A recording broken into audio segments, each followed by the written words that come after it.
तो नाना पाटेकर जी को कास्टिंग के बारे में थोड़ा बताइए। ये आपने फिल्म गदर 2 से पहले लिख ली थी या बाद में गदर टू लिखी? से पहले ही लिख ली थी और फिल्म। जब आप फिल्म लिख रहे थे तभी आपके ख्याल में था, मन में था कि भाई मैं नाना पाटेकर जी को कास्ट नहीं करूंगा नहीं, इस फिल्म में? बिल्कुल मन में था। जब मैं सबसे पहले नाना जी के पास गया था कि क्या होता है कि जब आप ऐसी फिल्म बनाते हैं, ऐसी फिल्म बनाते हैं तो आपके दिमाग में तीन चार ही एक्टर आएंगे।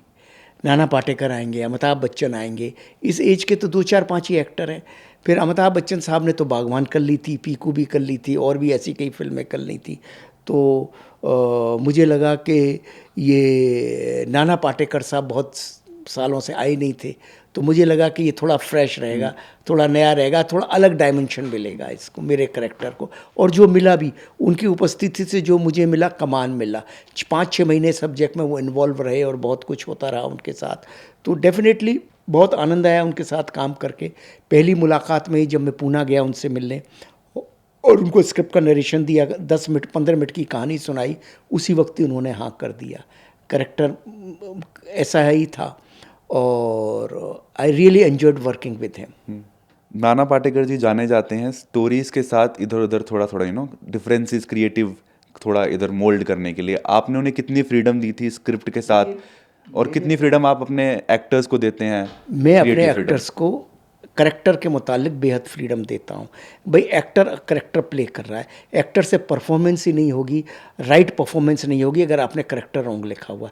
अगर एक पागल है तो पागल की तरह उसको बिहेव करना पड़ेगा, एक इंटेलिजेंट है तो इंटेलिजेंट की तरह बिहेव करना पड़ेगा, तो एक डिमेंशिया का मरीज़ है तो उसको डिमेंशिया की तरह बिहेव करना पड़ेगा।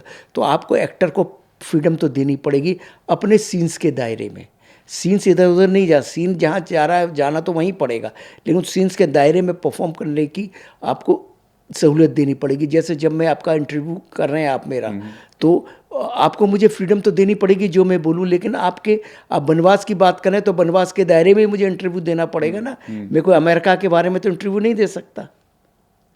तो ऐसे ही एक्टर को सीन के बारे में देना पड़ेगा, आपको खुली छूट देनी पड़ेगी। उन्होंने कुछ लाइनों में चेंजेस किया या नहीं, वो कुछ? लाइनों में ऐसा वो कुछ चेंज वेंज नहीं करते हैं, ये सब सुनी ही बातें। उनके संग क्या होता है, जब हम स्क्रिप्ट कर रहे होते हैं तो स्क्रिप्ट के दौरान ही हमारा उनके डिस्कशंस हो जाते हैं, सेट पे नहीं होते डिस्कशन, स्क्रिप्ट के दौरान ही डिस्कशंस हुए। हम उनको बोलते हैं आप कैसे बोलोगे इसको, वो बोलते हैं मैं ऐसे बोलूँगा। हमारा जीस्ट रहे, आप 2 शब्द आगे लगा लो 2 शब्द पीछे लगा लो, उससे क्या मतलब है। हमारा मतलब बाहर आना चाहिए। उन्होंने उनकी तरफ से भी बहुत सारे एडिशन ऑल्ट्रेशन हुए। वो बोला मैं ऐसे नहीं बोलूँगा, चाहे ये लाइन नहीं बोलूँगा, मैं इसको एक्सप्रेशन से कह दूँगा। कह दूँ, हमारी कहानी स्क्रीन पर आनी चाहिए, ख़त्म। डायलॉग भी एक टूल ही है, जैसे कैमरा एक टूल है, डायलॉग भी एक टूल ही है। मकसद तो इमोशन को लाना है ना, मेन मुद्दा तो इमोशन है। वनवास पे सर वापस आते हैं, कब रिलीज हो रही है थिएटर्स में, कब आ रही है, हम प्लान ट्रेलर कर रहे कब हैं, रिलीज हो रहा है? हम ट्रेलर अभी तो देखिए, अभी हम पहले पोस्टर रिलीज़ करेंगे जिसमें हम डेट अनाउंस करेंगे कुछ दिनों में। ट्रेलर इसका हम नवंबर में सम टाइम पहले टीज़र, फिर ट्रेलर रिलीज़ करेंगे, सॉन्ग्स रिलीज़ करेंगे।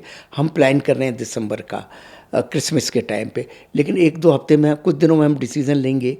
उसका रीज़न ये है कि हम चाहते हैं कि आजकल पिक्चरों का फ्लो का, बड़ी बड़ी पिक्चरें आ रही हैं जो एक दूसरे से टकरा रही हैं, हम किसी से टकराना नहीं चाहते।